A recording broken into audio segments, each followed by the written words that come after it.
الحمد لله نحمده ونستعينه ونستغفره ونعوذ بالله من شرور أنفسنا وسيئات أعمالنا من يهده الله فلا مضل له ومن يضلل فلا هادي له أشهد أن لا إله إلا الله وحده لا شريك له وأشهد أن محمدا عبده ورسوله يا أيها الذين آمنوا اتقوا الله حق تقاته ولا تموتن إلا وأنتم مسلمون يا أيها الناس اتقوا ربكم الذي خلقكم من نفس واحدة وخلق منها زوجها وبث منهما رجالا كثيرا ونساء واتقوا الله الذي تساءلون به والأرحام إن الله كان عليكم رقيبا. شكرا. يا أيها الذين آمنوا اتقوا الله وقولوا قولا سديدا يصلح لكم أعمالكم ويغفر لكم ذنوبكم ومن يطع الله ورسوله فقد فاز فوزا عظيما. أما بعد فإن أصدق الحديث كتاب الله وخير الهدي هدي محمد صلى الله عليه وسلم وشر الأمور محدثاتها وكل محدثة بدعة وكل بدعة ضلالة وكل ضلالة في النار. Ma'asyiral muslimin, a'azanallahu wa iyyakum. Kita bersyukur pada Allah Subhanahu wa taala sampai detik ini Allah Subhanahu wa taala memudahkan kita untuk bermajelis ilmu. Kita berdoa kepada Allah Subhanahu wa taala hati yang ikhlas, ilmu yang bermanfaat dan diamalkan, dan masuk ke dalam hadis Nabi sallallahu alaihi wasallam, man yuridillahu bihi khairan yufaqihu fiddin. Barang siapa yang dikehendaki kebaikan, Allah Subhanahu wa taala akan memahamkan dia dalam agamanya. Amin ya rabbal alamin. Ma'asyiral muslimin, azanallahu yakum. Melanjutkan pembahasan kitab doa zikir, hadis yang ke 1349. Ini sekitar 6 hadis. Setelah itu pembahasan Bulughul Maram selesai. Alhamdulillahi rabbil alamin. Wa an Anas radhiyallahu anhu qala kana aktsaru du'a'i Rasulillah sallallahu alaihi wasallam Rabbana atina fid dunya hasanah wa fil akhirati hasanah wa qina adzabannar. Dari Anas bin Malik radhiyallahu anhu, dia berkata doa yang paling sering Rasulullah SAW baca adalah ya Rabb, berilah kami kebaikan di dunia dan kebaikan di akhirat, dan juga peliharalah kami dari siksa neraka. Muttafaqun alaih. Hadis ini sahih, diriwayatkan oleh Imam Bukhari dan Muslim. Nah, doa ini juga terdapat di dalam ayat Al-Quran, surat Al-Baqarah ayat 200. Faminan nasi may yaqulu rabbana atina fid dunya wa ma lahu fil akhirati min khalaq. Maka di antara manusia ada yang berkata, wahai Rabb kami, berikanlah kami kebaikan di dunia dan di akhirat, ya. Dan di akhirat dia tidak mendapat bagian sedikit pun, ya. Ini juga semana dari Al-Quran, surat Al-Baqarah ayat 200. Nah, hadis ini menunjukkan anjuran serta keutamaan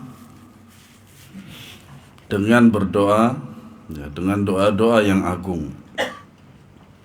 Makanya doa ini ringkas tapi maknanya luas, yang kita kenal dengan jawami'ul kalim, ya, memohon kepada Allah Subhanahu wa taala kebaikan dunia dan akhirat.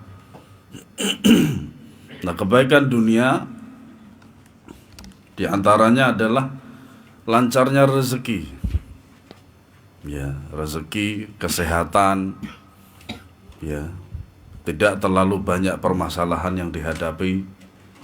Kalau toh menghadapi permasalahan, Allah Subhanahu wa Ta'ala memudahkan semuanya. Anak-anak manut, soleh soleha, keuangan lancar, BAB juga lancar. Iya, yang penting itu Pak. Iya, makanya ada satu penyakit kalau nggak kentut itu belum dikatakan sembuh. Apa itu? Usus buntu. Operasi usus buntu itu kalau dinilai dia itu sembuh kalau sudah kentut. Ya, itu. Nah, adapun kebaikan akhirat, ya, wa fil akhirati hasanah, ya masuk surga diantaranya. Ya, masuk surga. Kenapa demikian? Kalau sudah masuk surga, segala kenikmatan di dunia bisa dirasakan. Apa-apa yang diharamkan oleh Allah Subhanahu wa Ta'ala boleh. Antum di dunia menikah hanya 4 perempuan. Kalau nanti di sana banyak. Yang penting kuat. Khamar di dunia haram. Tapi nanti kalau di akhirat semabuk. Enggak mabukan. Ya.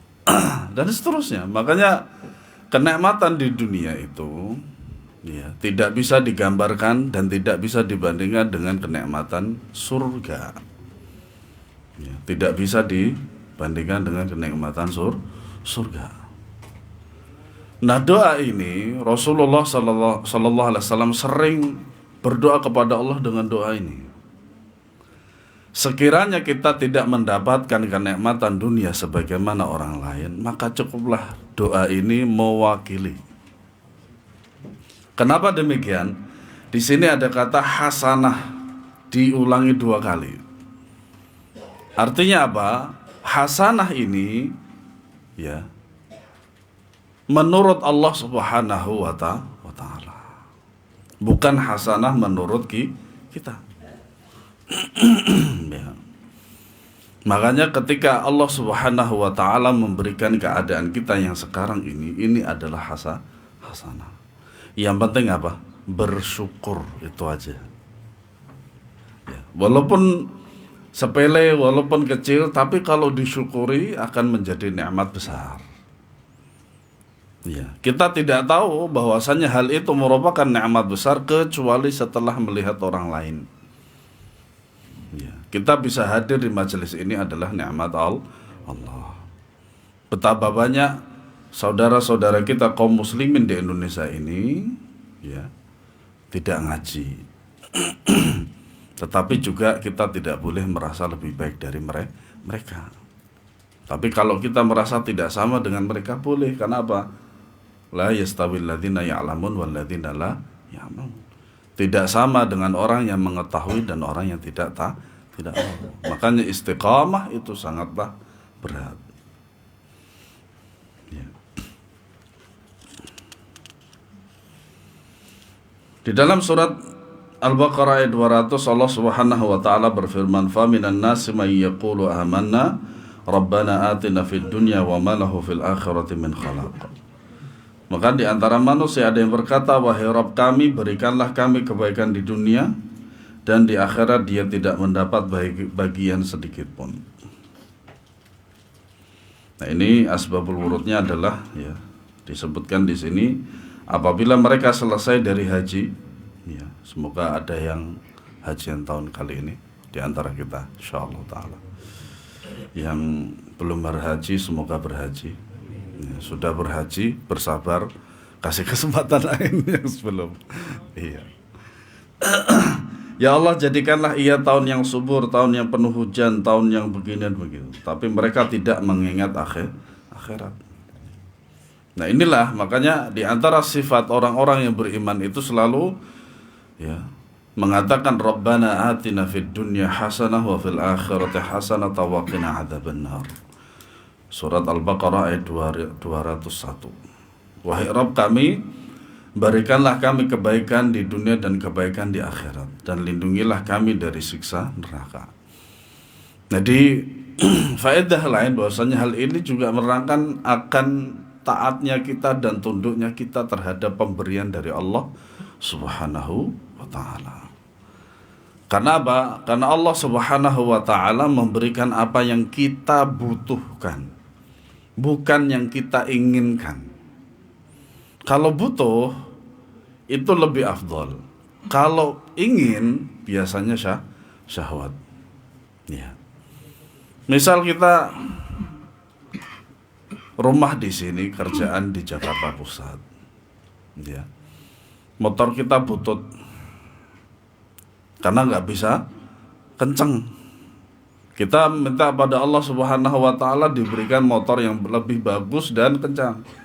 Nah, itulah kebutuhan. Kebutuhan. Keinginan, sudah punya motor mewah, harganya ratusan juta, ya, masih beli, itu syahwat. Ya. Nah, padahal segala sesuatunya nanti itu akan dihisab. Ya, dihisab. Apa yang ada pada kita itu semuanya akan dihisab. Terlebih lagi jikalau hal itu berlebihan. Makanya apa? Kebaikan di dunia dan di akhirat ini adalah menurut Allah, bukan menurut kita.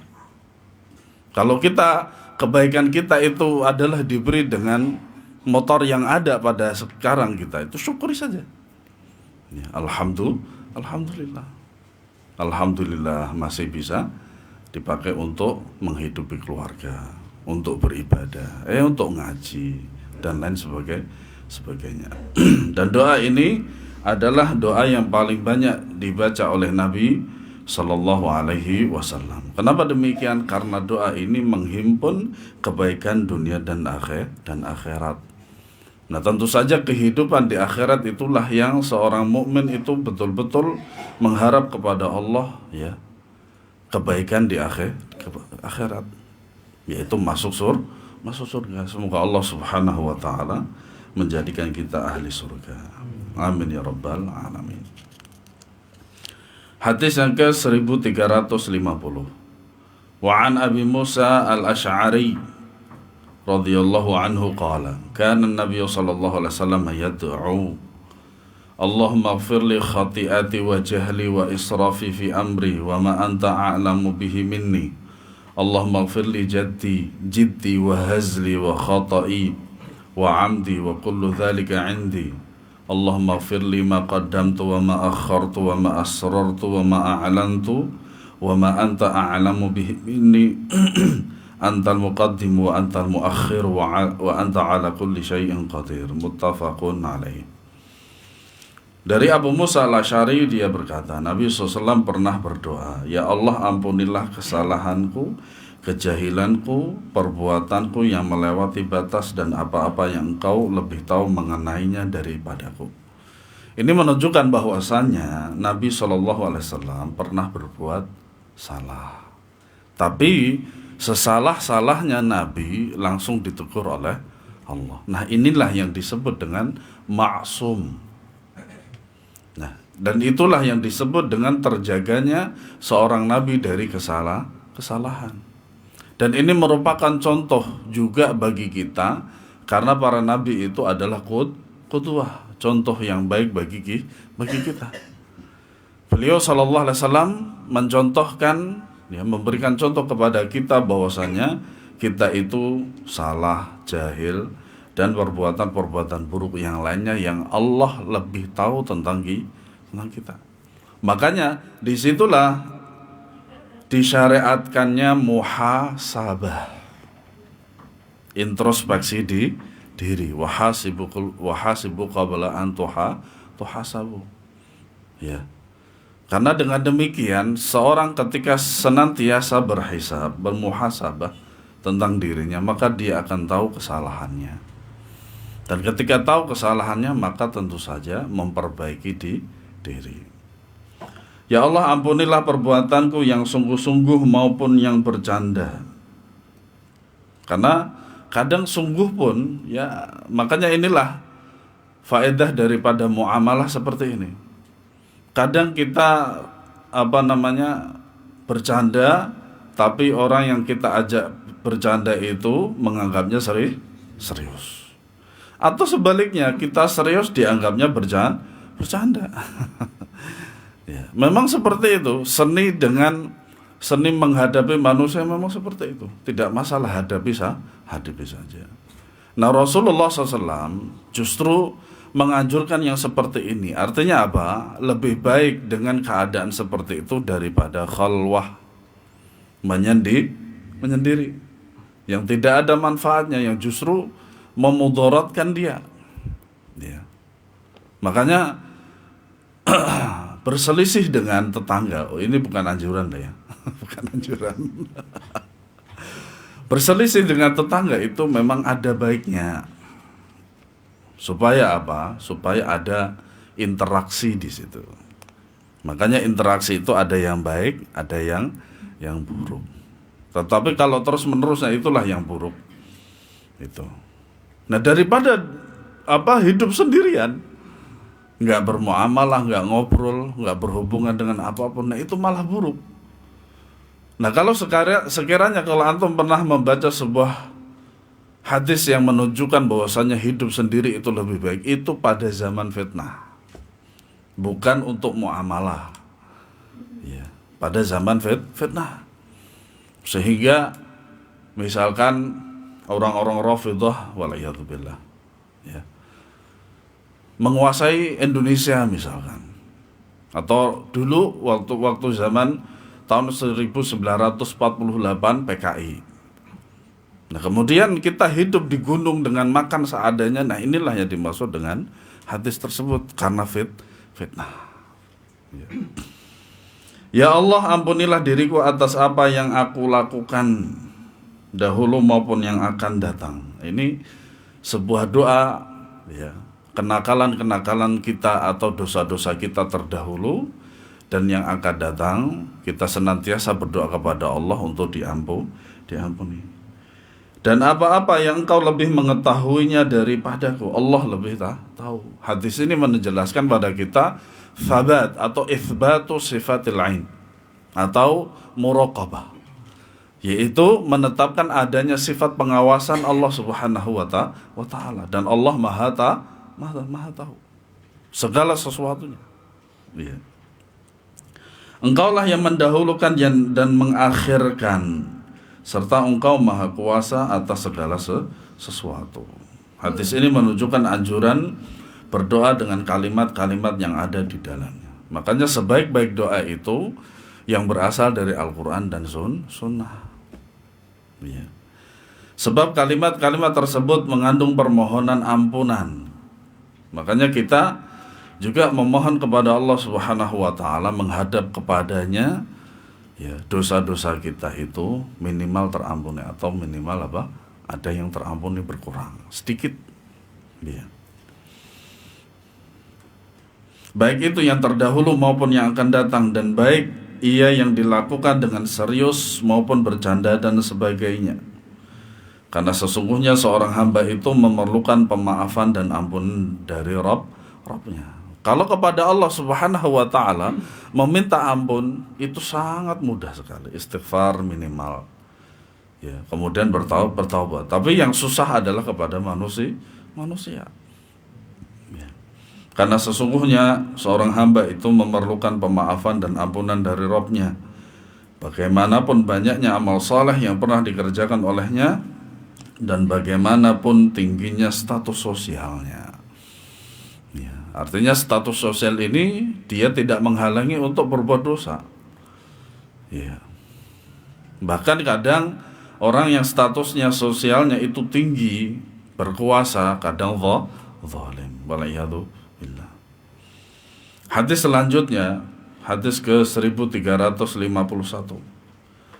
Wa an Abi Hurairah radhiyallahu anhu qala kana Rasulullah sallallahu alaihi wasallam yaqul Allahumma aslih li dini alladhi huwa 'ismatu amri wa aslih li dunyaya allati fiha ma'ashi wa aslih li akhirati allati ilaiha ma'adi wa ja'alil hayata ziyadatan li fi kulli khairin wa ja'alil mauta rahatan li min kulli syarrin. Akhrajahu Muslimun. Dari Abu Hurairah radhiyallahu anhu, dia berkata, Rasulullah sallallahu alaihi wasallam pernah berdoa, "Ya Allah, perbaikilah agamaku." Ma'asyiral muslimin azanallahu yakum. Dalam kajian manhaj sering saya menjelaskan tentang cobaan dalam agama. Ya, cobaan agama. Nah, di dalam hadis ini menjelaskan bahwasanya kita berdoa kepada Allah untuk selalu memperbaiki agama kita dan menjaga agama kita. Kenapa demikian? Cobaan kita, kehidupan kita dalam agama itu lebih buruk daripada dunia kita. Walaupun masing-masing bisa diperbaiki, tetapi yang lebih buruk adalah cobaan dalam agama kita. Ya. Nah, cobaan agama itu banyak. Ya. Terjerumusnya seseorang dalam kesyirikan, ke dalam bid'ah dan seterusnya. Itu musibah di atas musibah. Kenapa demikian? Di atas kesyirikan itu jelas-jelas akan menentang Allah. Tidak diampuni dosanya. Allah sendiri yang mengatakan demikian. Tidak diampuni dosanya. Bid'ah, siapakah yang diserang? Rasulullah. Membatalkan syahadat Muhammad Rasulullah sallallahu alaihi wasallam. Kalau dunia tidak seberbahaya daripada agama. Ya. Kalau seorang sudah terkena ujian agamanya sulit sekali, sangat sulit sekali. Kalau dunia gampang, gampang. Miskin, pengen kaya, ya kerja. Apalagi ada yang jalan pintas, tuyul, dan seterusnya. Nah, kalau agama, apa bisa menggunakan mereka? Nggak bisa, orang mereka juga sesat kok. Dan seterusnya. Makanya apa? Di antara salah satu untuk menjaga agama itu adalah dengan ilmu. Makanya ilmu itu adalah nufuz wibawanya seorang muslim. Ya. Dan dengannya lah Allah Subhanahu wa taala mengangkat agama ini. Ya Allah, perbaikilah agamaku yang ia merupakan benteng pelindung bagi segala urusanku. Kalau agama beres, semuanya beres. Ya. Agama yang dia pegang, ya. Allah selamatkan dia, semuanya beres. Ya. Perbaikilah urusan duniaku yang ia merupakan tempat hidupku. Ya, beberapa sebulan yang lalu sebelum kajian di Krukut itu libur, ya, biasa kan saya bareng sama teman-teman. Dia bercerita bahwasanya berkenalan dengan seorang importir mobil mewah. Mobil mewah. Nah, ketika Allah Subhanahu wa taala luaskan rezekinya dia itu kalau ke masjid itu di awal waktu. Misal mungkin nanti zuhurnya jam 11.45 berapa? 46. Dia sudah sampai di masjid itu jam 11.30. Makanya kadang ditarik sebuah kesimpulan itu, kalau dunianya itu aman, ibadahnya aman. Sebagian manusia demikian. Tapi juga ada yang dunianya ndak aman, ibadahnya ndak aman.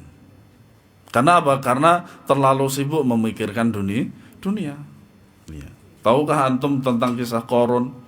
Makanya di Indonesia itu kalau antum menemukan harta, entah itu emas dan lain sebagainya, akhirnya disebut dengan harta karun itu. Makanya 11-12 selinear istilah. Selinear. Kalau dunianya aman, ibadahnya aman. Bagi orang mukmin tidak demikian. Dunia aman dan tidaknya tetap saja ibadahnya seperti itu. Istiqomah. Ya.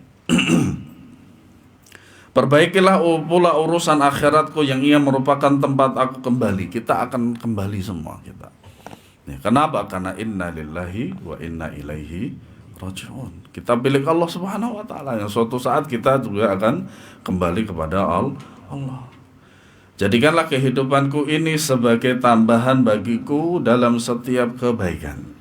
Allah Subhanahu wa taala mensifati Rasulullah sallallahu alaihi wasallam dengan firman-Nya, waj'alni mubarakan aina ma kuntu, dan jadikanlah aku penuh keberkahan atau memberikan keberkahan di mana aku berada. Sama dengan kita meminta kepada Allah setiap kebaikan apa yang kita usahakan, entah itu perkataan atau perbuatan. Dan janganlah kita melakukan sesuatu, mengatakan sesuatu kecuali kebaikan. Kebaikan yang menurut Allah Subhanahu wa taala itu merupakan kebaikan. Dan jadikanlah kematianku sebagai kebebasan bagiku dari setiap keburukan. Kematian itu para jamaah rahimakumullah, ada dua keadaan. Pertama, kematian itu pemutus seseorang untuk berbuat baik. Tapi sebenarnya masih bisa dengan adanya sedekah jariyah atau anak yang saleh dan seterusnya. Dan yang kedua adalah bebas dari setiap keburukan. Tapi sebenarnya juga ada sedekah jariyah keburukan juga ada. Terutama dalam masalah agama tadi. Ya, sebagian para ulama rahimahumullah ta'ala membolehkan tarahum, mendoakan rahmat bagi perilaku ahli bid'ah. Sebagiannya, tetapi sebagiannya tidak. Kenapa demikian? Karena bid'ahnya terlalu besar, memudaratkan kaum muslimin dan betul-betul menentang sunnah Nabi Shallallahu Alaihi Wasallam. Sehingga dengan demikian, ya sebagian para ulama mereka tidak membolehkan tarahum, memberikan rahmat, mendoakan rahmat kepada ahli bid'ah. Hadis ini saya diriwayatkan oleh Muslim dalam lafaz yang Muslim, ya, ada perbaikan yaitu wa aslih li akhiratil lati fiha ma'adi. Karena di dalam lafaznya Bukhari itu ada tambahan ilaiha, wa aslih li akhiratil lati ilaiha ma'adi. Kalau dalam riwayat Muslim fiha. Ya. Hadis ini menunjukkan anjuran berdoa dengan kalimat-kalimat yang mulia di atas. Makanya sebaik-baik doa itu adalah dari Al-Quran dan Sunnah. Karena doa ini termasuk doa yang ringkas lafalnya, namun padat maknanya. Intinya orang yang berdoa memohon kepada Rabb-Nya supaya menjadikan umurnya dihabiskan untuk hal-hal yang Allah Subhanahu wa ta'ala sukai dan ridhai, baik ia berupa ucapan-ucapan maupun perbuatan-perbuatan, baik itu zahir maupun batin. Juga memohon kepada Allah agar dijauhkan dari apa saja yang dibencinya, ya. Hadis selanjutnya, hadis yang ke-1352. Wa an Anas radhiyallahu anhu qala kana Rasulullah sallallahu alaihi wasallam yaqul Allahumma anfa'ni bima 'allamtani wa 'allimni ma yanfa'uni warzuqni ilman yanfa'uni. Rawahu An-Nasa'i wal Hakim. Dari Anas bin Malik radhiyallahu anhu, dia menuturkan Rasulullah sallallahu alaihi wasallam pernah berdoa, ya Allah, berikanlah manfaat dari ilmu yang Engkau ajarkan kepadaku. Ilmu itu ada yang bermanfaat, ada yang tidak. Ya. Yang bermanfaat ini maknanya ada dua. Bermanfaat untuk diri sendiri sehingga dia bisa mengamalkan daripada ilmu tersebut. Yang kedua adalah bermanfaat untuk orang lain dengan cara diajarkan. Ya. Adapun ilmu yang tidak bermanfaat sama. Tidak bermanfaat buat diri sendiri dan tidak bermanfaat untuk orang lain. Di antara salah satu ciri daripada ilmu atau tanda ilmu yang bermanfaat itu minimal dia itu melakukan ketaatan kepada Allah Subhanahu wa ta'ala, menjauhkan diri dari apa yang dilarang oleh Allah Subhanahu wa ta'ala, atau takut kepada Allah Subhanahu wa ta'ala. Adapun ya, kepada orang lain diajarkan. Ya, makanya setiap ilmu itu ada zakatnya.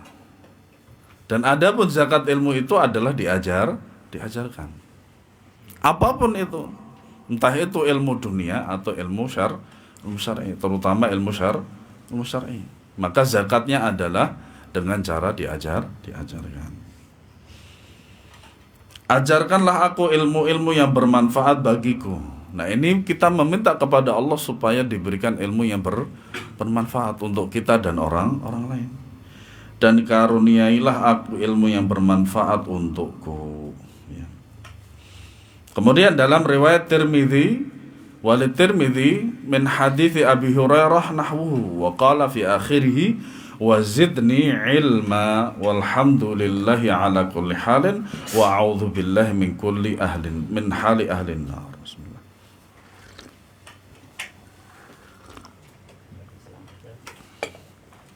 Dalam riwayat Tirmidzi dari hadis Abu Hurairah radhiyallahu anhu yang semakna dengannya, di akhirnya disebutkan berilah aku tambahan ilmu.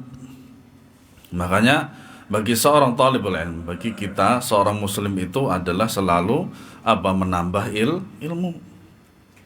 Minimal membaca. Ya, dengan membaca itu akan menambah ilmu.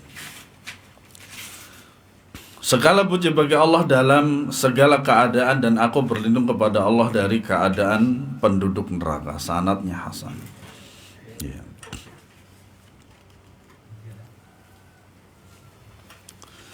Ilmu yang bermanfaat itu memiliki beberapa tanda. Di antaranya yang pertama, ilmu itu memiliki faedah khusus untuk pemiliknya, yaitu berupa takut kepada Allah. Ya, itulah makna daripada innama yakhsyallaha min ibadihil ulama. Sesungguhnya di antara hamba Allah yang paling takut kepada Allah adalah para ulama. Yang kedua, ilmu itu membuat pemiliknya bergegas berbuat ketaatan kepada Allah, meraih ridhanya, serta menjauhi apa saja yang dibenci dan dimurkai oleh Allah Subhanahu wa taala. Dikarenakan di atas ilmu. Artinya apa? Ilmu itu menjaga dia. Ya. Yang ketiga, ilmu itu membuat pemiliknya memiliki sikap qanaah dan zuhud dalam kehidupan dunia. Makanya suatu saat Abdul Malik bin Marwan, ya, rahimahullah ta'ala, ketika beliau melaksanakan ibadah haji, datanglah kepada seorang ulama. Ya, saya lupa namanya. Nah, kemudian ulama tersebut ditanya oleh Abdul Malik bin Marwan, malaka min hawaijid dunya? Apakah kamu mempunyai kebutuhan dunia?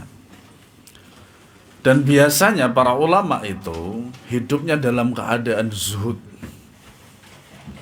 Zuhud bukan berarti meninggalkan kemewahan dunia, tidak. Contohnya Al-Imam Ibnu Hazm rahimahullah ta'ala. Al-Imam Ibnu Hazm ini orang kaya. Kenapa dia orang kaya? Karena dia seorang pangeran. Tentu saja kita tahu. Dan Saudi Arabia juga ada seorang pangeran yang justru dia tidak mengambil itu. Syekh Mamduh namanya. Syekh Mamduh bin Abdul Aziz bin Al Saud. Dan alhamdulillah pertama kali saya mendapati gambarnya beliau, fotonya beliau itu telah keluar dari dari tangan beliau atau di hadapan beliau itu sekitar 1000 hafiz Al-Quran. Ya. Jadi dia tidak mengambil kebutuhan, ya padahal beliau seorang pangeran. Artinya apa? Kalau sekiranya beliau masih hidup mungkin yang tahta setelah Raja Abdullah itu bukan Salman, tapi dia mengambil bagian daripada agama. Nah, sama dengan Ibnu Hazm. Ibnu Hazm ini seorang pangeran, seorang ulama pangeran juga gitu. Makanya pernah dia disindir oleh ulama miskin. Ente enak ya, ulama tapi hidupnya mewah. Akhirnya beliau memberikan jawaban yang telak. Tapi saya bersyukur. Tapi saya bersyukur semua kebutuhan belajar saya terpenuhi. Nah, kamu sebagai ulama yang miskin harus bersabar. Nah, seperti itu. Ketika Abdul Malik bin Marwan bertemu salah seorang ulama, dia mengatakan, ada kebutuhan dunia apa yang ingin kamu miliki? Akhirnya si ulama tersebut mengajak Abdul Malik bin Marwan untuk keluar daripada Masjidil Haram. Ya. Kemudian bertanya lagi dengan pertanyaan yang sama. Ya. Kebutuhan apa? Ya. Aku aja di dalam rumahnya, yaitu rumah Allah, nggak meminta kebutuhan dunia. Kenapa ente nawarin? Gitu. Artinya apa? Zuhud itu bukan berarti meninggalkan kekayaan. Tidak. Intinya apa? Kenikmatan dunia berupa harta dan sebagainya itu tidak memudorotkan dia. Itu biasa saja gitu loh. Biasa saja. Yang keempat, ilmu itu membuat pemiliknya bersikap tawadhu serta menerima dan tunduk kepada kebenaran. Yang kelima, ilmu itu membuat pemiliknya tidak menyukai pujian dan tazkiyah, penghargaan, serta menjauhi kedudukan dan popularitas. Orang yang memiliki ilmu yang bermanfaat tidak berbangga diri, yaitu tidak membangga-banggakan ilmunya di hadapan orang lain, bahkan dia mengakui keutamaan salafus saleh. Akan tetapi kita juga diperintahkan oleh Allah Subhanahu wa taala untuk meminta ilmu yang bermanfaat dan tambahan ilmu. Hadis yang selanjutnya yang ke-1353. Wa an Aisyah radhiyallahu anha anna Nabiy sallallahu alaihi wasallam 'allamaha hadha ad-du'a. Nah, ini diantara salah satu nikmat kalau seorang suami itu punya ilmu. Ya. Allahumma inni as'aluka minal khairi kullihi ajilihi wa ajilihi ma 'alimtu minhu wa ma lam a'lam. Wa a'udzu bika minasyarri kullihi ajilihi wa ajilihi ma 'alimtu minhu wa ma lam a'lam. Allahumma inni as'aluka min khairi ma sa'alaka 'abduka wa nabiyyuka wa a'udzu bika min syarri ma 'adza bihi 'abduka wa nabiyyuk.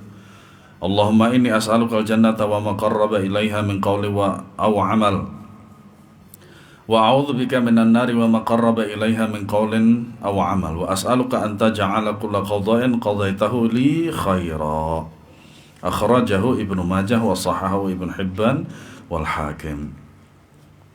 Dari Aisyah radhiyallahu anha bahwa Rasulullah SAW mengajarinya doa berikut ini. Ya Allah, aku mohon kepadamu kebaikan seluruhnya, yang segera maupun yang akan datang, yang aku ketahui maupun yang tidak aku ketahui. Manusia itu ada yang tidak tahu. Artinya apa? Masalah masa depan dan gaib itu semuanya tidak tahu. Bahkan Nabi SAW pun juga tidak tahu. Dan aku berlindung kepadamu dari kejahatan seluruhnya, yang sekarang maupun yang akan datang, yang aku ketahui maupun yang tidak aku ketahui. Redaksi yang pertama tentang kebaikan.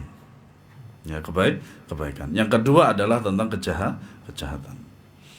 Ya Allah, aku memohon kepadamu kebaikan yang diminta oleh hamba dan Rasulmu sallallahu alaihi wasallam.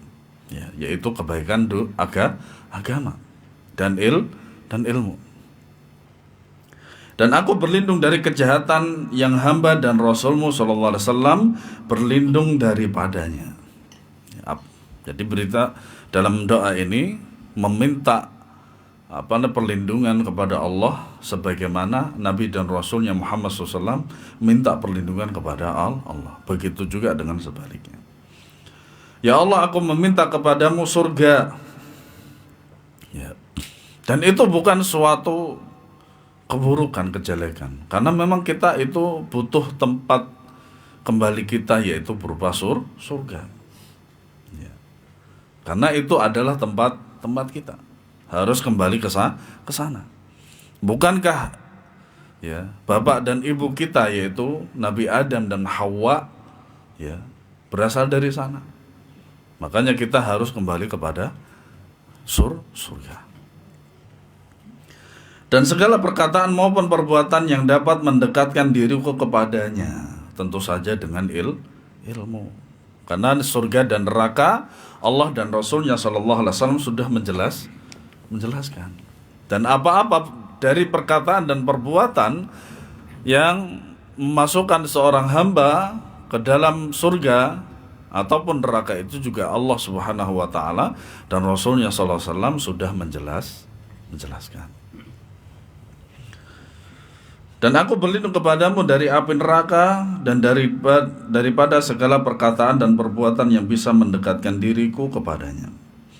Kemudian doa selanjutnya, dan aku meminta agar engkau menjadikan semua ketetapan yang engkau tetapkan bagiku adalah sebuah kebaikan. Makanya Nabi SAW bersabda, ajaban li amril mu'min, sungguh ajib, sungguh ajaib perkara seorang mukmin apabila dia ditimpa sebuah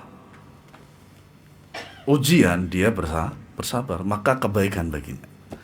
Dan apabila diberi kebaikan berupa dunia, dia bersyukur, itu merupakan kebaikan bagi dia.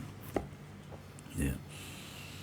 Ini merupakan doa yang agung yang Nabi SAW ajarkan kepada Ummul Mukminin Aisyah radhiyallahu anha, sekaligus pengajaran bagi umat Islam. Pengajaran doa ini oleh Nabi SAW kepada Aisyah merupakan dalil bahwa ia bersifat tauqifi. Nah ini di antara akidah Ahlussunnah wal Jamaah bahwasanya doa-doa itu tauqifi, yaitu berasal dari wahyu. Makanya para ulama rahimahumullah mengatakan, ya, sebaik-baik doa itu dari Al-Quran dan Sunnah. Lafadznya adalah lafadz yang terbaik sudah. Ya, berbeda dengan buatan-buatan manusia selain Nabi SAW. Seorang muslim tidak boleh berdoa dengan lafadz apapun yang tidak berlandaskan Al-Quran dan As-Sunnah. Artinya apa?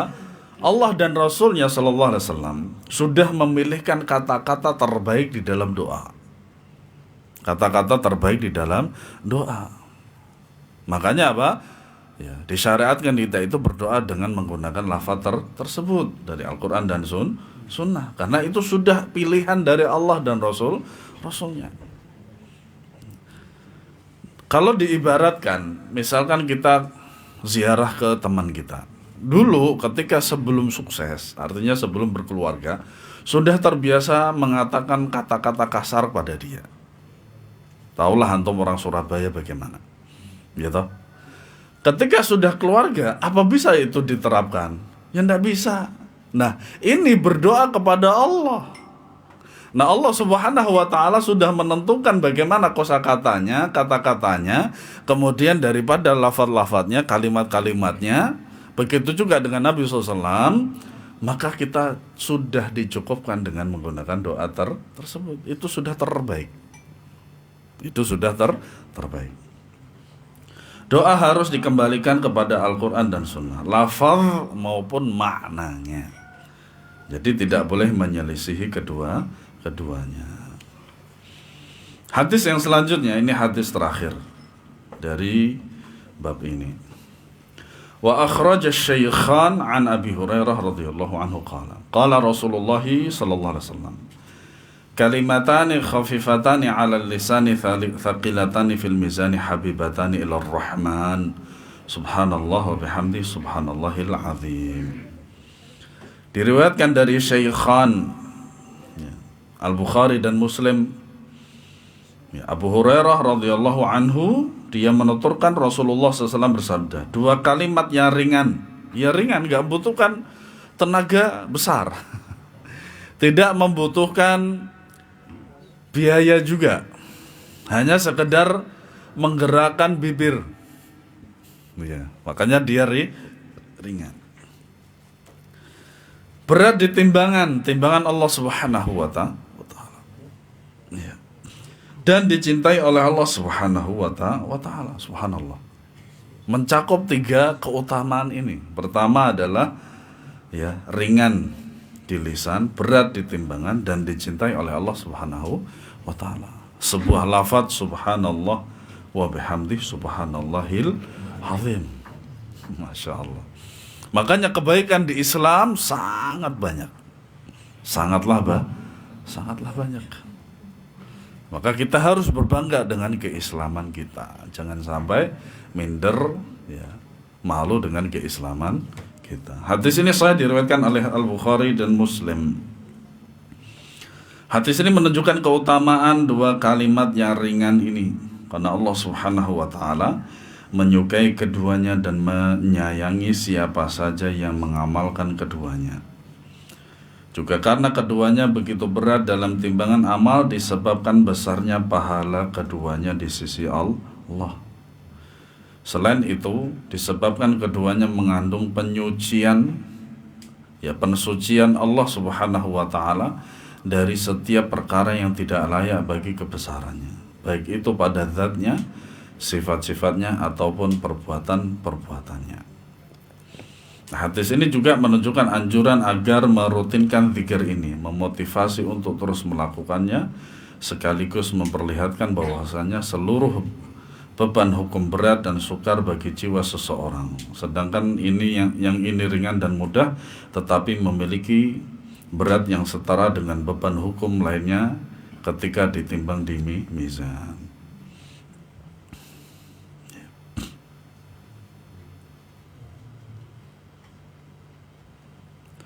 Wallahu a'lam bishawab. Alhamdulillahirabbil alamin. Kita telah menyelesaikan kitab yang agung ini, ya, Bulughul Maram min Adillatil Ahkam.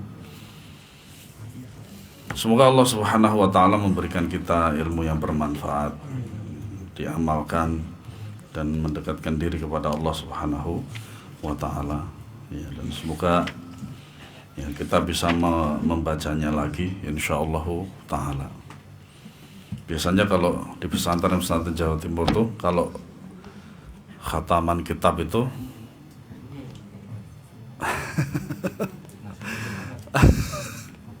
mengadakan perayaan. Ya. Ini udah perayaan, betul kata Pak Daud ya. Dengan teh, terus kemudian apa? Arem-arem. Alhamdulillah. Makanya kadang kita itu banyak menyelesaikan kitab itu bahagia sekali. Ya, banyak sekali menyelesaikan kitab itu menambah ilmu. Ya. Dan tentu saja ketika kita menyelesaikan kitab itu karena butuh waktu lama. Karena butuh waktu lama, subhanallah. Ini aja dari tahun 2016 ini sebenarnya. Dari tahun 2016 lebih ya. Malah mungkin kurang dari itu. Ya, karena dulunya Bulughul Maram itu saya kaji di rumah, kemudian musola sebelah itu. Ya, itu. Semoga Allah Subhanahu wa taala memberikan kita ilmu yang bermanfaat, istiqamah dunia dan akhirat. Wallahu alam bissawab. Dan insya Allah sebagai gantinya yaitu kitab 50 hadis terpenting, ya, Mukhtasar Jami'ul Ulum wal Hikam, insyaallah taala. Ya, sebentar.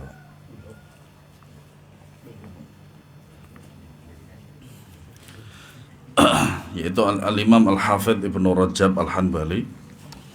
Ya, kemudian yang disarikan oleh Syekh Muhammad bin Sulaiman Al-Muhanna. Ya. Ini sebenarnya buku ini sebenarnya adalah melengkapi daripada Arba'in Nawawi. Karena dari hadis yang pertama sampai 42 ini adalah hadis yang tertera di dalam Arba'in Nawawi. Kemudian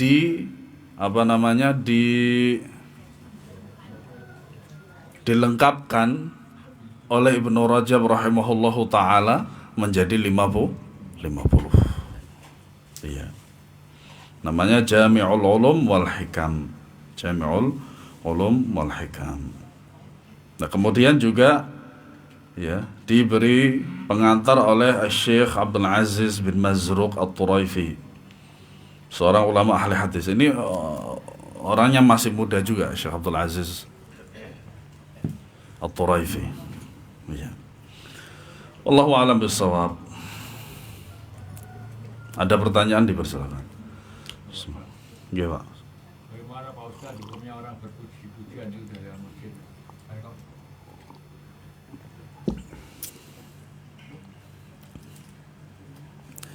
Pujian itu saya kira salah memahami doa. Karena yang disyariatkan oleh